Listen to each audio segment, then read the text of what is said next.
Bonjour à tous, on se retrouve pour le dernier quintet de la saison estivale sur l'hippodrome de Cabourg. Cabourg Mon Amour accueille le quintet du jour, c'est le prix des Escalionas qui est à l'étude en Réunion 1 course 4, départ 20h15, parcours de tenue, tous au même poteau, 15 partants, des 6 et plus au départ de cette épreuve. Ça reste assez ouvert au papier, surtout qu'il y a 3, 4, voire 5 chevaux qui peuvent aller devant. Très heureux de vous accueillir comme chaque jour sur ma chaîne YouTube. N'hésitez pas les amis à liker, partager. On essaye de viser les 1500 likes sur chaque vidéo. On n'y arrive pas parce que tout le monde ne joue pas le jeu. Je rappelle que de liker c'est gratuit et ça donne un maximum de force à la chaîne YouTube. On peut s'abonner également, c'est gratuit et n'oubliez pas de cliquer sur la cloche des notifications. Ça vous permettra d'être au courant de la mise en ligne de la vidéo. On va retrouver les résultats de la journée d'hier, donc mardi 26 juillet dans le quintet, on est deuxième, troisième, quatrième. Le course-parcours de la Capelle a été très bon, donc on est sur une belle dynamique du côté des courses-parcours, ça fait plaisir. On fait un 6 sur 8 au niveau des jeux simples du côté de la Capelle. Repéré numéro 2 et jeu bonus qui s'imposent dans leurs courses respectives. On fait 5 gagnants et un placé en 6 courses, ça c'est magnifique. Et notre dernière minute fait l'arrivée à 15 contre 1. Je crois que le report placé fait 5,10 €. Ça, c'est plutôt pas mal. C'est parti pour la sélection. Donc en base gagnante, le numéro 12, Japaroflir. Je m'explique. Déféré devant Franck Nivard qui est à la drive. Lors du premier quintet du meeting cabourgais que je vous donnais, le cheval a été malheureux avec un départ un peu hésitant. On y retrouvait Journée rêvée, Ivoire Prestance et Jotum du Dôme. Donc ça, c'est une ligne gagnante de la saison estivale partout en France. L'engagement est bon. Voilà, il y a 3, 4, voire peut-être 5 chevaux qui risquent d'ouvrir la course.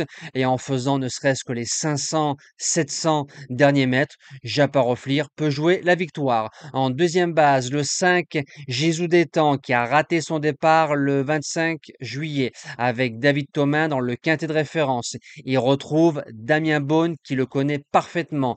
C'est un cheval qui a un gros moteur et qui a largement les moyens de gagner ce genre de quintet. Très bon droitier, faut assurer le départ, faut un peu assurer toute la route. S'il est carré pendant les 2 tours du parcours, c'est un cheval qui jouera aussi la victoire dans ce lot. Pour les chances, le 14, Jane Mab, malheureuse dans le quintet du début de saison à Cabourg. C'est une jument qui dit jamais non. Elle va à gauche, elle va à droite, parcours de vitesse, parcours de tenue. L'engagement est magnifique. Et par le passé, je trouve qu'elle a lutté avec un peu meilleur que ça au départ. Je serais déçu pour les joueurs de 2 sur 4 et multi de ne pas l'avoir dans les 4 premiers. En quatrième position, le probable est sûrement un grand favori. Le numéro 8, Jack Desas, qui reste sur 6 victoires, 5 sur l'herbe et 1 sur le sable. Il va affronter un lot un peu plus fort que par rapport à d'habitude. Il est plein de peau à l'heure actuelle. C'est un cheval qui a été battu par un certain Gisou d'Étang l'année dernière, forme saisonnière, au mois de septembre.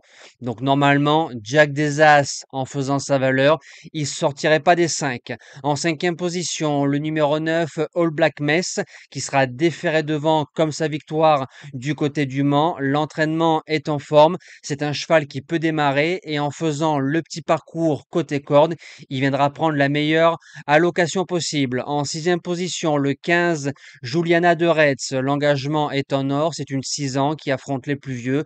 Très bonne droitière. Elle a largement le niveau de jouer les places dans ce lot, mais il faut qu'elle soit bien lunée. Et quand on regarde sa musique, il y a pas mal de distancement.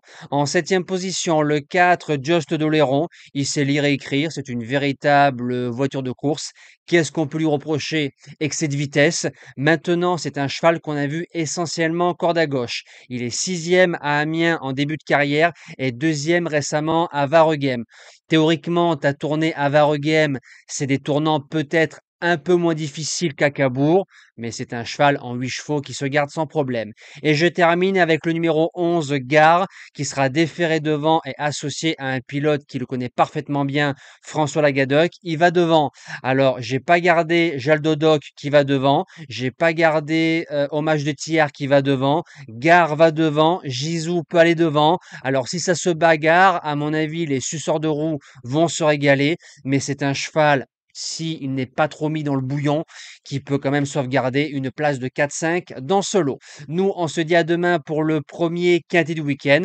On retrouvera les trotteurs du côté de Paris-Vincennes. Je rappelle, je vous mets le lien tout en haut à droite pour les nouveaux joueurs ou même ceux qui savent jouer. Il y a des vidéos tuto qui peuvent vous aider concernant les jeux, comment on peut les faire. Je pense que c'est toujours sympa à visionner. Merci à tous et à demain.